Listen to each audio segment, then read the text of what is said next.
लखनऊ पहुंचा। कहां पहुंचा? जल्दी बैठो, ए बाबू बैठो, 2 मिनट बैठो। मैं किसी प्रोग्राम से लखनऊ एयरपोर्ट पहुंचा। जैसे एयरपोर्ट पहुंचा, टैक्सी किया, जोहर का वक्त हो रहा था। आलमबाग बस, इधर देखिए बस स्टैंड के पास मस्जिद है, वहीं गया। मैं मस्जिद में जोहर की नमाज मैंने अदा की।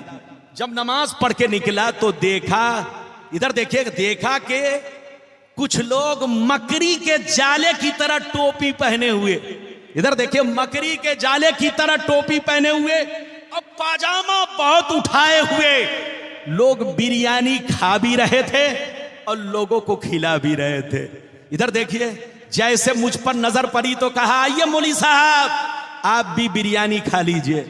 मैंने कहा अच्छा, ये बिरयानी किस खुशी में है? कहा कि मौलाना साहब 10 साल के बाद मुझको बच्चा पैदा हुआ है। मैंने कहा तुझको पैदा हुआ है कि तेरी बीवी को? कहा कि मुझसे गलती हो गई बोलने में। मैंने कहा तुम लोग यही बार बार गलती करते हो, सबसे बड़ी गलती तो यह हुई कि तुम दुनिया में आ गए, इसीलिए अनाब शनाब बोलते हो। अबे पागल, ये बताओ, ये बच्चे का तुम बर्थडे मना रहे हो? कहा हाँ मौलाना साहब, मैं बच्चे का बर्थडे मना रहा हूं, बच्चे के पैदाइश की खुशी मना रहा हूं, बच्चे का जन्मदिन मना रहा हूं। मैंने कहा अच्छा ये बताओ, तुम्हारा बच्चा चोर बनेगा कि नमाजी बनेगा? कहा नहीं मालूम है। मैंने कहा तुम्हारा बच्चा डीएम बनेगा कि डकैत बनेगा? कहा नहीं मालूम है। मैंने कहा तुम्हारा बच्चा आलिम बनेगा कि इंजीनियर बनेगा? कहा नहीं मालूम है।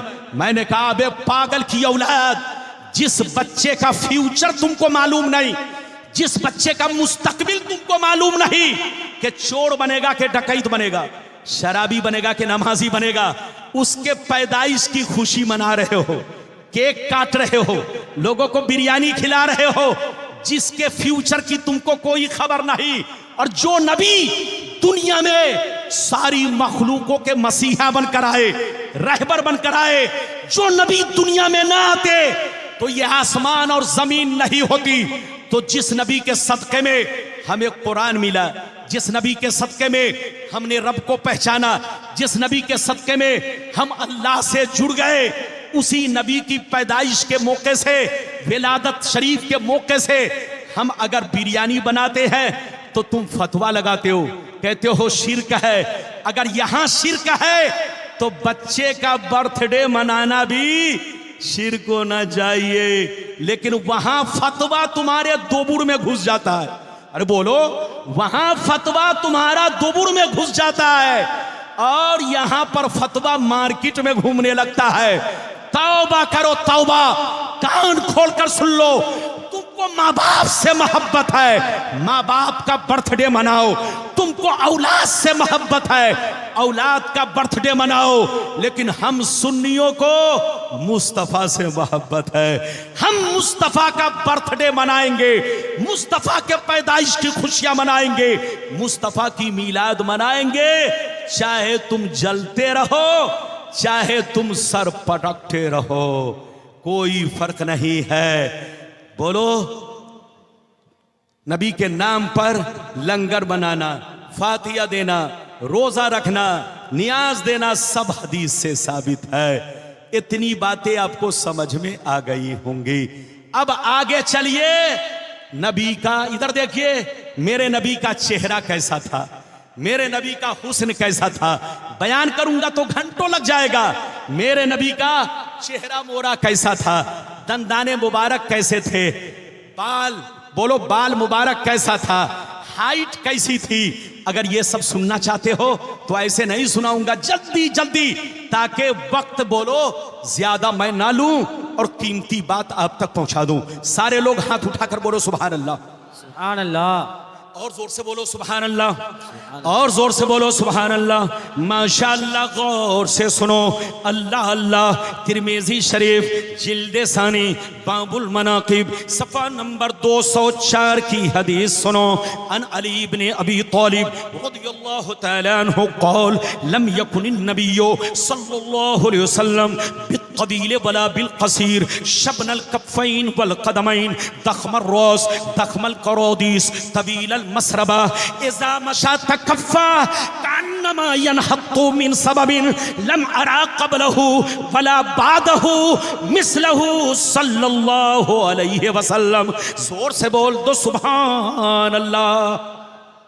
बहुत शानदार हदीस, जल्दी जल्दी सुनिए ताकि मैं अपना वादा पूरा कर सकूं। हजरत मौला अली फरमाते हैं कि मेरे आका का कदे मुबारक, मेरे आका का कद मुबारक, मेरे आका की हाइट, मेरे आका का कद मुबारक कैसा था सुन लो। आप मियाना कद के थे, आप दरमियानी कद के थे, न बहुत ज्यादा लंबे न बहुत पस्त कद के थे। इतना हसीन कद था, इतना हसीन कद था कि देखने वाला देखता ही रह जाता। कद तो मीडियम था, लेकिन दूसरी रिवायत इस तरह है कि कद तो दरमियाना था, कद तो मीडियम था। आप मुतवस्सित कद के थे, लेकिन आपका मोजिज़ा ये था, आपका कमाल ये था, आपकी शान ये थी कि जब सहाबा के बीच में होते तो सबसे ऊंचे मालूम होते। कद आपका मीडियम था, ना बहुत लंबे थे, जोर से बोलो, ना बहुत नाटे थे। अच्छा ये बताइए, दुनिया में सबसे लंबा आदमी कौन गुजरा है, आपको मालूम है? बोलिए, दुनिया में सबसे लंबा आदमी कौन गुजरा है, मालूम है? उलमा जानते हैं। इधर देखिए, ना जानते हो तो मुझसे इधर देखिए, दुनिया में सबसे लंबा आदमी कौन था? इधर देखिए, उसका नाम औज बिन उनुक। क्या नाम है? औज बिन उनुक। ऐन वाव जीम, बिन, बिन तो समझ गए, ऐन नून बड़ी काफ, औज बिन उनुक। कितना लंबा था? 6660 गज का लंबा था। समंदर से मछली निकाल कर सूरज में भूज के खाता था। यह मूसा अलैहिस्सलाम की कौम में था। मूसा अलैहिस्सलाम ने 12 लोगों को भेजा कि जाओ उसको देख कर आओ, हम उससे जंग कर सकते हैं कि नहीं। जब मूसा अलैहिस्सलाम के लोग पहुंचे तो 3 आदमी को पकड़ के मोजा में डाल लिया। कहां डाल लिया? और 3 आदमी को पकड़ के पाजामा में खोस लिया। अरे बोलो, पाजामा में खोस लिया। आप बताइए कितना लंबा था? इधर देखिए, ये दुनिया में सबसे लंबा आदमी था। लेकिन सुनिए, मेरे नबी के सहाबी में सबसे लंबे कौन थे? हजरते उमर, उमर रदी अल्लाह ताला अन्हु।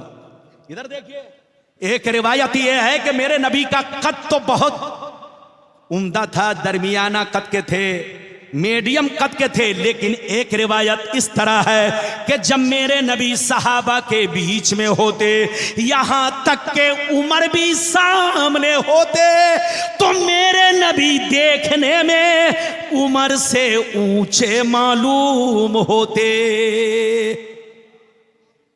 इधर देखिए, मेरे आका की पेशानी चौड़ी थी, मेरे आका का सरे अक़दस बड़ा था, हड्डियों के जोड़ बड़े थे, हाथ पांव गोश्त से भरे हुए, बड़े खूबसूरत थे। इधर देखिए, मौला अली फरमाते हैं कि मेरे नबी, इधर देखिए, मेरे नबी के चलने का अंदाज ऐसा होता जैसे लगता किसी बुलंदी से उतर रहे हैं, यानी चलने में झुकाव होता। इधर देखिए, और मिशकात की हदीस क्या है, सुनिए। अन अबी हुरैरा रज़ियल्लाहु तआला अन्हु क़ाल मा रायतु शयअन अहसन मिन रसूलिल्लाह सल्लल्लाहु अलैहि वसल्लम कअन्न शम्सा तजरी फी वजहिही। हजरत अबू हुरैरा कहते हैं कि मैंने नबी से ज्यादा हसीन इस दुनिया में कोई चीज नहीं देखी। जब नबी के चेहरे को कोई देखता तो ऐसा महसूस करता कि नबी के चेहरे में सूरज चल रहा है। ये मेरे नबी के चेहरे के अंदर चमक दमक थी। और आगे सुनिए, इजाजत दीजिए तो मैं आपको हजरत अनस की रिवायत सुनाऊं। ए बाबू, ए पीला कुर्ता वाले, तुमको देखकर मेरा चेहरा, अगर इजाजत है तो बाबू लोग हाथ उठाकर बोलो सुभान अल्लाह। अगर इजाजत दो तो मैं ये भी हदीस आपको सुना दूं, गौर से सुनिए।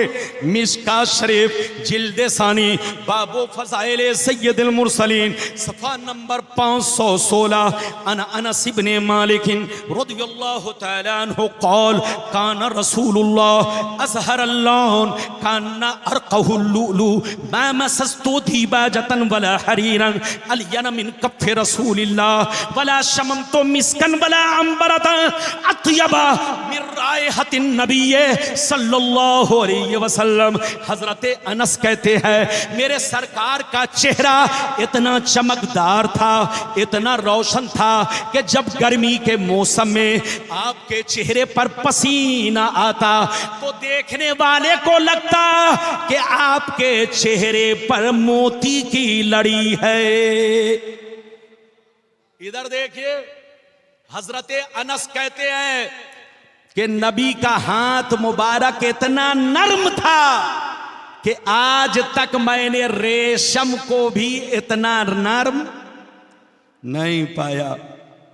हजरत अनस कहते हैं कि मेरे नबी के, इधर देखो, पसीने में ऐसी खुशबू थी कि आज तक मैंने किसी मुश्को अंबर में ऐसी खुशबू नहीं पाई। ये है मेरे नबी की शान, बयान करूंगा तो घंटों लग जाएगा। मेरे नबी का बचपना भी लाजवाब, मेरे नबी की जवानी भी लाजवाब, मेरे नबी का बुढ़ापा भी लाजवाब। लेकिन बुढ़ापा ऐसा कि सिर्फ 17 बाल पके थे। कितने बाल पके थे, जोर से बोलो। आज तो 30 साल की उम्र में आपका बाल पकने लगता है, 25 साल की उम्र में आपका बाल पकने लगता है। लेकिन नबी की उम्र 63 साल की हो गई, लेकिन सर में कितने बाल पके थे? सिर्फ गिनती करके 17। हाथ उठाकर बोलो, सिर्फ गिनती करके 17 बाल नबी के पके थे। नबी का बचपना भी लाजवाब, नबी की जवानी भी लाजवाब, नबी का बुढ़ापा भी लाजवाब। अब नबी जब दुनिया से जा रहे हैं तो जाने का अंदाज भी लाजवाब है। इजाजत दीजिए तो मैं आपको जाने का अंदाज दिखा दूं, कसम खुदा कलेजा हिल जाएगा। लेकिन ऐसे नहीं सुनाऊंगा। सारा मजमा हाथ उठाकर बोलो सुभान अल्लाह, सुभान अल्लाह। और जोर से बोलो सुभान अल्लाह, सुभान अल्लाह। और जोर से बोलो सुभान अल्लाह। माशाअल्लाह, गौर से सुनो। मिशकात शरीफ जिल्दे सानी बाबो वफातिन नबी पेज नंबर 549 अन अली बिन हुसैन रज़ियल्लाहु तआला अन्हु क़ाल क़ाल जिब्रील अलैहिस्सलाम हाज़ा मलकुल मौत यस्ताज़िनु अलैका मस्ताज़ना अला आदमीन क़बलक व मस्ताज़ना अला आदमीन बादक फ़क़ाल ईज़न लहू फ़अज़िन लहू फ़सल्लमा अलैहि फ़क़ाल या मुहम्मद इन्नल्लाह तआला अरसलनी इलैक फ़इन अमरतनी अन अक़बिज़ रूहक व इन अमरतनी अन अतरुकहु फ़क़ाल वतफ़लु या मलकल मौत फ़क़ाल नाम उमिरतु बिही व उमिरतु अन उतियका फ़नज़र अन्नबिय्यु सल्लल्लाहु अलैहि वसल्लम इला जिब्रील फ़क़ाल जिब्रील या मुहम्मद इन्नल्लाह तआला क़द इश्ताक़ा इला लिक़ाइक। जोर से बोल दो सुभान अल्लाह। हजरात, मैं थक चुका हूं, इजाजत है? आप थके कि नहीं? मैं जब स्टेज पर बैठा था हजरत, कोई बात तो नहीं, कोई बात तो नहीं, पर्ची है कुछ का तो रखिए जेब में। इधर देखिए, मैं आपका 10 मिनट और टाइम लूंगा। हदीस तो सुना दिया, एक हदीस और सुनाऊंगा। इजाजत है? अरे बोलो इजाजत है। लेकिन ऐसे नहीं, हाथ उठाकर बोलो सुभान अल्लाह। दाएं बाएं वाले सब लोग हाथ उठाकर बोलो सुभान अल्लाह। अच्छा ये बताइए, अभी जो मैंने आपको हदीस सुनाई किस किताब का हवाला दिया? अरे बोलो किस किताब का? अरे बोलो किस किताब का हवाला दिया? अरे बोलो। ये लड़का बहुत देर के बाद बोल रहा। इधर देखिए, ये लड़का बहुत देर के बाद बोल रहा है। आजकल ये चैनल वाले लोगों ने मौलवी लोगों की धज्जी उड़ा के रख दिया है।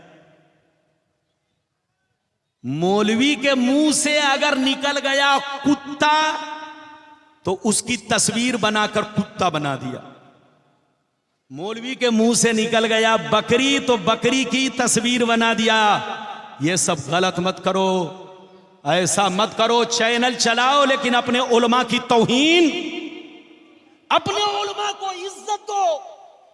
अपने उलमा को अगर यूट्यूब में पेश करते हो तो तस्वीर मत दो, गुंबदे खजरा बनाकर पेश करो, काबा की तस्वीर बनाकर पेश करो, दूल्हा मियां के मज़ारे अनवर का बोलो नक्शा बनाकर उनको पेश करो, मखदूमे बोलो पंडवी का रौज़ा शरीफ बनाकर उनको पेश करो। लेकिन उनके सामने कुत्ता मत बनाओ। कुत्ता उनको बनाओ जो, अरे बोलो, जो नबी के खिलाफ भूखते हैं। अरे बोलो, जो नबी के खिलाफ। लेकिन सुन्नी नबी का तो तराना पढ़ता है, नबी की गीत गाता है, नबी का खुतबा पढ़ता है। बाबू लोग, अभी मैंने आपको हदीस सुनाई मिशकात शरीफ की, इसके बाद सिर्फ एक हदीस सुनाऊंगा। हदीसें तो बहुत हैं लेकिन मेरे बाद अभी शायर भी बाकी है, बहुत सारे मौलाना बाकी है। मुझको जवान वक्त दिया गया ताकि जवान लोग जवानी में तकरीर सुनकर अकीदा को जवान रखे। अरे बोलो, अकीदा को जोर से बोलो, अकीदा को जवान रखे। अब हदीस का मतलब सुनिए, इधर देखिए। मेरे नबी, इधर देखिए, जब दुनिया से गए तो जाने से 3 दिन पहले नबी को बुखार आया। क्या आया? हाथ उठाकर बोलो, नबी को, मेरे नबी को बुखार आया। इधर देखिए, आपकी तबीयत नासाज हुई, इतनी कमजोरी आई, इतनी कमजोरी आई कि हुजरे आयशा से मस्जिद नबवी दोनों मुत्तसिल है, लेकिन आप मस्जिद नबवी में इमामत के लिए नहीं जा सके। अपनी जगह पर सिद्दीक़ अकबर को इमामत की इजाजत दी। नबी 3 दिन तक, गौर से सुनिए, नबी को बुखार रहा, नबी को कमजोरी रही। जब पहले दिन बुखार आया तो जिब्रील आए और जिब्रील ने सलाम किया, पूछा कैफा हालुका या रसूल अल्लाह। और इस हदीस में है कैफा तजिदुका या मोहम्मद। ऐ मोहम्मद, आप अपने आप को कैसा पा रहे हैं, आपकी कैसी हालत है, कैसी तबीयत है? तो नबी ने फरमाया, ऐ जिब्रील, मैं अंदर से कमजोरी महसूस कर रहा हूं, अंदर से कमजोरी महसूस कर रहा हूं, अंदर से उदासी महसूस कर रहा हूं। जिब्रील इतना हाल चाल पूछ कर चले गए। फिर दूसरे दिन आए, नबी को सलाम किया, फिर पूछा कैफा हालुका या रसूल अल्लाह, कैफा तजिदुका या मोहम्मद। ये अल्लाह के नबी, आपकी कैसी तबीयत है, आप अपने आप को कैसा महसूस कर रहे हैं? नबी ने वही जवाब दिया जो पहले दिन जवाब दिया था। 2 दिन गुजर गए, गौर से सुनिए। आज जब तीसरा दिन आया तो जिब्रील फिर आए, सलाम किया, नबी से पूछा आपकी कैसी तबीयत है? हजरत पर्चा भी मत पढ़िए, चूंकि आप पर्चा पढ़ रहे हैं, गिर रहा है। मैं हदीस सुना रहा हूं, गौर से सुनिए, गौर से सुनिए, तवज्जो के साथ सुनिए। जब तीसरा दिन आया, जिब्रील आए, फिर सलाम किया, नबी ने जवाब दिया। जिब्रील ने पूछा कैफा तजिदुका या मोहम्मद, ए मोहम्मद सल्लल्लाहु अलैहि वसल्लम, आप अपने आप को कैसा महसूस कर रहे हैं? कैफा हालुका या रसूल अल्लाह, कैसी तबीयत है अल्लाह के नबी? तो नबी ने फरमाया अना मगमूम व मकरूब। ऐ जिब्रील, मैं मगमूम हूं और अंदर से कमजोरी महसूस कर रहा हूं, मकरूब हूं, मकरूब। जैसे नबी ने इतना कहा, अचानक एक जवान को देखा, दरवाजे पर खड़ा है, बड़ा हसीन, लंबा चौड़ा खूबसूरत नौजवान दरवाजे पर खड़ा है। नबी ने पूछा, जिब्रील ये कौन है? कहा, या रसूल अल्लाह, हाजा मलकुल मौत, ये मलकुल मौत है। यस्ताज़िनु अलैका, ये अल्लाह के नबी, मस्ताज़ना अला आदमीन क़बलक व मस्ताज़ना अला आदमीन बादक। आज तक मलकुल मौत ने आपसे पहले किसी से इजाजत नहीं ली और न आपके बाद किसी से इजाजत लेंगे, लेकिन आज अल्लाह ने इनको हुक्म दिया है कि मेरे महबूब के पास जाना तो बगैर इजाजत के कमरे में इन मत करना, दाखिल मत होना। ये अल्लाह के नबी, ये मलकुल मौत है, खड़े हैं, इंतजार कर रहे। यस्ताज़िनु अलैका, इंतजार, इजाजत मांग रहे हैं। तो नबी ने मुस्कुराया। जिब्रील ने कहा ईज़न लहू, आप इनको इजाजत दीजिए। हदीस है फ़अज़िन लहू, नबी ने इजाजत दिया। फसल्लमा अलैहि, मलकुल मौत ने नबी को सलाम किया। फरद्द सलाम, नबी ने सलाम का जवाब दिया। मलकुल मौत अंदर आए, कहने लगे या मोहम्मद इन्नल्लाह तआला कद अरसलनी इलैक इन अमरतनी अन अक़बिज़ रूहक व इन अमरतनी अन अतरुकहू। ये अल्लाह के नबी, अल्लाह ने मुझे हुक्म दिया है कि आप अगर इजाजत दें तो मैं आपकी रूह कब्ज करूं, और अगर इजाजत दें तो मैं वापिस चला जाऊं। आप जैसा कहेंगे वैसा ही मुझको करना होगा। नबी ने जब सुना तो फरमाया वतफलू या मलकल मौत, ऐ मलकल मौत, क्या वाकई तुम ऐसा करोगे? मैं कहूंगा तो रूह कब्ज करोगे और मैं कहूंगा तो छोड़कर चले जाओगे। आज तक तुमने किसी के साथ नहीं किया, आदम के साथ नहीं किया, नूह के साथ नहीं किया, इब्राहिम के साथ नहीं किया, मूसा के साथ नहीं किया, ईसा के साथ नहीं किया, किसी और पैगंबर के साथ नहीं किया, मेरे साथ ऐसा क्यों? तो जानते मलकुल मौत ने कहा उमिर तो बेही व उमिर तो अन उतिया का, मुझे इसी बात का हुक्म दिया गया है कि मैं आपकी फरमा बरदारी करूं, आपका हुक्म मानूं, आपके हुक्म पर चलूं। आप कहेंगे तो रूह कब्ज करूंगा और आप कहेंगे तो मैं वापस चला जाऊंगा। इतना सुनना था, नबी जिब्रील को देखने लगे। नबी जिब्रील को देखने लगे, ऐ जिब्रील तुम क्या कहते हो? मलकुल मौत को क्या जवाब दूं?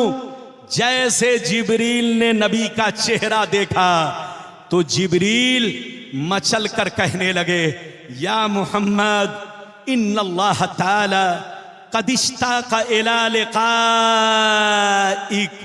ऐ मोहम्मद, मलकुल मौत को वापिस मत कीजिए। अल्लाह ताला आपको अपना जलवा दिखाना चाहता है, अल्लाह आपको अपना दीदार कराना चाहता है, अल्लाह आपको अपने पास बुलाना चाहता है। ये है मेरे नबी की शान। आपसे मलकुल मौत इजाजत नहीं ले सकते, हमसे नहीं ले सकते। आज तक मलकुल मौत ने मूसा से इजाजत नहीं लिया, ईसा अलैहिस्सलाम से नहीं लिया, किसी और पैगंबर से नहीं लिया, लेकिन जब अल्लाह के महबूब की बारी आई तो इजाजत लिया, तब अंदर आए। ये है मेरे नबी की शान। क्या समझेगा बेईमान? समझेगा वही जो होगा साहिबे ईमान। हाथ उठाकर बोलो साहिबे। इधर देखो, नबी को भी मौत आई। देखो, दो अकीदा आपको रखना है। क्या अकीदा? जल्दी बोलो। इस सिलसिले में दो अकीदा रखना है। बस आखिरी बात है, 5 मिनट की, गौर से सुनिए। इस सिलसिले में दो अकीदा रखना है। एक अकीदा ये रखना है कि नबी को भी मौत आई। बच्चे को बैठाइए, चुपचाप से बैठो। तुम लोग काहे इधर उधर से सुनिए। नबी के बारे में इस सिलसिले में क्या अकीदा रखना है? जोर से बोलो। दो। एक अकीदा ये रखना है कि नबी को भी मौत आई। हाथ उठाकर बोलो, नबी को भी मौत। मौत का कोई इनकार नहीं कर सकता। जो इनकार करेगा वो काफिर है, काफिर। क्योंकि इनकार कुरान है, कुल्लो नफ्सिन जायक़तुल मौत, हर जानदार को मौत का मजा चखना है। तो नबी भी जानदार है, इंसान है, इनको भी मौत का मजा चखना है। लेकिन इनकी मौत में हमारी मौत में फर्क है। नबी की मौत सिर्फ एक सेकंड के लिए है, एक आन के लिए है, एक पल के लिए है। उनको एक सेकंड के लिए मौत आई, एक पल के लिए मौत आई, ताकि दुनिया उनको खुदा ना समझे, क्योंकि जो खुदा है वो मौत से पाक है। अरे बोलो, जो खुदा है वो मौत से पाक है। तो अल्लाह ने नबी को भी मौत का मजा चखाया। जितने नबी दुनिया में आए सब ने मौत का मजा चखा, उनको भी मौत आई, लेकिन उनकी मौत हमारी मौत में फर्क है। आपके अब्बा को मौत आती है तो मरने के बाद मिट्टी में मिल जाते हैं, आपके नाना को मौत आती है मिट्टी में मिल जाते हैं। बोलो, आम मुसलमानों को मौत आती है तो मरकर मिट्टी में मिल जाते हैं, लेकिन नबी की मौत सिर्फ एक सेकंड के लिए है। सिर्फ आपकी नजरों से ओझल कर दिया गया है, वरना बेशुमार हदीसों से साबित है और कुरान से भी साबित है कि नबी कब्र में जैसे कल जिंदा थे उसी शान के साथ, उसी शरीर के साथ, उसी बदन के साथ, उसी गोश्त पोस्ट के साथ, उसी सूरत व हैयत के साथ, उसी जिस्म हकीकी दुनियावी के साथ मुस्तफा कब्र में आज भी जिंदा है। और सिर्फ जिंदा ही नहीं, नमाज भी पढ़ते हैं। बोलो सुभान अल्लाह। अजान भी होती है, बोलो सुभान अल्लाह। हम गुलामों को देखते भी हैं, हम गुलामों की खबर भी रखते हैं, हम गुलामों के दरूदो सलाम को सुनते भी हैं। इधर देखिए, इधर देखिए, कुछ लोग कहते हैं कि नबी मरकर मिट्टी में मिल गए, उनकी अक्ल में बात नहीं। अच्छा ये बताइए, दूसरा पारा कुरान कहता है, वला तक़ूलू लिमन युक़्तलू फ़ी सबीलिल्लाहि अमवात बल अहयाउ वलाकिन ला तशऊरून। जो लोग अल्लाह के रास्ते में मारे गए उनको मुर्दा ना कहो, कुरान कहता है। इधर देखिए, वहाबी भी कहता है, कुरान कहता है कि शहीदों को मुर्दा ना कहो। सब लोग कहते हैं कि उनको मुर्दा मत कहो। तो अब बताओ, शहीद नबी के गुलाम मरने के बाद गर्दन कट गई है, खून निकल रहा है, बोलो हाथ पांव कट चुके हैं, पूरा जिस्म छन्नी हो चुका है, लेकिन कुरान कहता है इनको मुर्दा मत कहो। ये तुम्हारी नजर में मुर्दा है, मगर अल्लाह के नजदीक जिंदा है। इनको मुर्दा मत कहो। तो जब शहीद को तुम नहीं समझ सकते तो नबी को क्या समझोगे? अरे जोर से बोलो। जब शहीद को नहीं समझ सकते तो नबी को क्या समझोगे? नबी कब्र में जिंदा है, नमाज भी पढ़ते हैं, अजान भी होती है। हदीस सुनाना चाहूं तो कम से कम अभी 50 हदीस अपने आका की शान और अजमत पर और जिंदा होने के बोलो सबूत में मैं आप तक पहुंचा सकता हूं, लेकिन और भी उलमा बाकी हैं, इसलिए सिर्फ एक हदीस 5 मिनट में तकरीर खत्म। लेकिन ऐसे नहीं सुनाऊंगा, 5 मिनट की बात है। बाबू लोग, सारे लोग मिलकर हाथ उठाकर बोलो सुभान अल्लाह, और जोर से बोलो सुभान अल्लाह, और जोर से बोलो सुभान अल्लाह। माशाअल्लाह, गौर से सुनो। मिशकात शरीफ, जोर से बोलो मिशकात शरीफ, जिल्द सानी, बाबुल करामात, सफ़ा नंबर 545। अन सईद बिन अब्दुल अजीज रज़ियल्लाहु तआला अन्हु क़ाल लम्मा कान अय्यामुल हर्रा लम युअज़्ज़न फी मस्जिदिन नबी सल्लल्लाहु अलैहि वसल्लम सलासन वलम युक़म वलम यबरह सईद इब्न मुसय्यब व कान ला यारिफु वक्त सलात इल्ला बिहमहमतिन यस्मऊहा मिन कब्रिन नबी सल्लल्लाहु अलैहि वसल्लम। जोर से बोल दो सुभान अल्लाह। बस अब तकरीर मेरी खत्म होने जा रही है। सबका ख्याल, चीजों का वादा किया था, मुख्तसर अंदाज में मैंने यके बाद दीगरे सबको पेश किया। अब समझने वाला समझे या ना समझे, वो लोग इधर देखिए, अगर मुंह से निकाल दिया बंदर तो आदमी उस बंदर को खूब साल भर तक याद रखेगा, और सुन्नी मौलवी बुखारी सुनाए तब भी लोगों को याद नहीं। ये सब ईमान की कमजोरी है।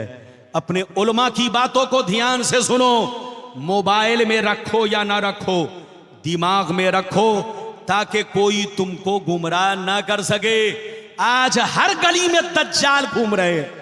आप लोग समझते होंगे ये दाढ़ी टोपी वाला मुसलमान है, मुसलमान नहीं, इनका कनेक्शन यहूदियों से है। इसलिए धोखा मत खाइए। जो नबी के खिलाफ बोले वो मुसलमान का बच्चा हो ही नहीं सकता, उसका तार यहूदी से जुड़ा है। तौबा करो, होश में आओ। मुसलमान वही है जो नबी से सच्ची पक्की मोहब्बत रखे, नबी की शानो अजमत का झंडा हमेशा बुलंद करता रहे, नबी की नात पढ़ता रहे। मैंने अभी आखिरी हदीस सुनाई, इधर देखिए, मतलब सुनिए। नबी को भी मौत आई, लेकिन मौत आने के बाद कब्र में जिंदा है। दो अकीदा रखना है, एक ये कि मौत आई लेकिन हमारी तरह नहीं। आला हजरत फरमाते हैं अंबिया को भी अजल आनी है, अंबिया को भी अजल आनी है, इतनी के फकत आनी है एक नबी की मौत, वरना नबी कब्र में नमाज भी पढ़ते हैं, हमको देखते भी हैं। मैंने हदीस सुनाई, मतलब सुनिए। सईद बिन अब्दुल अजीज कहते हैं कि जब यजीदियों ने मदीना पर हमला किया तो 3 दिन तक कर्फ्यू का माहौल रहा। मस्जिद नबी में कोई नमाज पढ़ने नहीं गया, कोई अजान देने नहीं गया, न इकामत कही गई, न अजान दी गई। मैं तन्हा मस्जिद में 3 दिन तक छुप कर रहा, लेकिन इधर देखो, मैंने नमाज नहीं छोड़ी। वो फरमाती है कि मैंने मस्जिद नबी में 3 दिन तक अकेले नमाज पढ़ी, लेकिन नमाज किस तरह पढ़ी, वक्त को कैसे पहचाना, गौर से सुन लो। वक्त को कैसे पहचाना, पहले तो घड़ी नहीं थी, पहले तो घड़ी नहीं थी। वो फरमाते हैं मैं 3 दिन तक मस्जिद से नहीं निकला, लेकिन नमाज नहीं छोड़ी। वक्त को मैंने कैसे पहचाना, वो फरमाती हैं कि मैंने 3 दिन तक किस तरह नमाज पढ़ी, सुन लो। जब जब नमाज का वक्त होता, नबी की कब्र से आजान की आवाज आती। वो फरमाते कि 3 दिन तक मदीने के लोग मस्जिद में नहीं आए, न तो अजान हुई, न तो इकामत कही गई, न नमाज पढ़ी गई। मैं अकेले मस्जिद नबवी में 3 दिन तक नमाज मैंने पढ़ी, लेकिन पढ़ी कैसे, वक्त कैसे पता चला, बाहर तो निकलता नहीं। 3 दिन तक मस्जिद के कोने में रहा, बाहर निकला नहीं कि सूरज को देखकर पता लगा लूं, रात में भी नहीं निकलता कि चांद को और सितारों को देखकर पता लगा लूं। वो फरमाते हैं कि मैंने 3 दिन तक छुपकर मस्जिद में अकेले नमाज पढ़ी, लेकिन किस तरह पढ़ी, गौर से सुनिए। वो फरमाते हैं कि 3 दिन तक कोई मस्जिद में नहीं आया, लेकिन मैंने नमाज इस तरह पढ़ी, 3 दिन तक हर नमाज के वक्त में नबी की कब्र से अजान की आवाज आती रही। 3 दिन तक नबी की कब्र से अजान की आवाज आती रही। उसी अजान को सुनकर मैं नमाज पढ़ता रहा। इस हदीस से मालूम हुआ कि नबी की कब्र में अजान भी होती है और नमाज भी होती है। दूसरी हदीस ये है, अल अंबियाउल अहयाउ युसल्लून फी कुबूरिहिम, अल्लाह के नबी कब्र में जिंदा हैं, कब्र में नमाज भी पढ़ते हैं। यह और बात है कि बेईमान नबी को नहीं पहचान सकता। बोलो, नबी को पहचानने के लिए ईमान की रोशनी चाहिए, मोहब्बत चाहिए, इश्क चाहिए। नबी को पहचानना है तो कुरान से तार मजबूती के साथ जोड़ कर रखो और नबी से जोड़ कर रखो। नबी को पहचानना है तो कुरान से समझो, कुरान को पहचानना है तो नबी से समझो। कद जाकुम मिनल्लाहि नूरु व किताबुम मुबीन, बेशक अल्लाह की जानिब से एक नूर आया और रोशन किताब। मस्जिद को भी आबाद रखो, घर को भी आबाद रखो, दिल को भी आबाद रखो। मस्जिद आबाद होती है इबादत से, घर आबाद रहता है कुरान की तिलावत से, और दिल आबाद रहता है नबी की मोहब्बत से। जिसका सीना इन तीनों का संगम है वही सच्चा पक्का सुन्नी और बोलो बुजुर्गों का सच्चा गुलाम है। इसलिए सुन्नी बनिए, सच्चे मुसलमान बनिए, सच्चे दीवाने बनिए। और हुजूर दूल्हा मियाँ, हुजूर मसरूर मियाँ, हुजूर बोलो मसूद मियाँ, हुजूर कादरी मियाँ, जितने हमारे बोलो बुजुर्गाने दीन हमारे बंगाल में आते हैं, सारे लोगों के आप सच्चे पक्के गुलाम बनो। सारे बुजुर्गों से रिश्ता मजबूत रखो, इसी में हमारी कामयाबी है। साथ ही साथ मसलके आला हजरत के झंडे के नीचे रहो, इसी में हमारी कामयाबी है। जो आला हजरत के मसलक से हटा, हो सकता है उसके ईमान का बल्ब फ्यूज हो जाए। इसलिए बचाना है तो मसलके आला हजरत से मिल के रहिए, इसके मुताबिक चलिए। अल्लाह ताला आपको हमको सबको नेक अमल की तौफीक रफ़ीक अता फरमाए। इंशाअल्लाह फिर मुलाकात।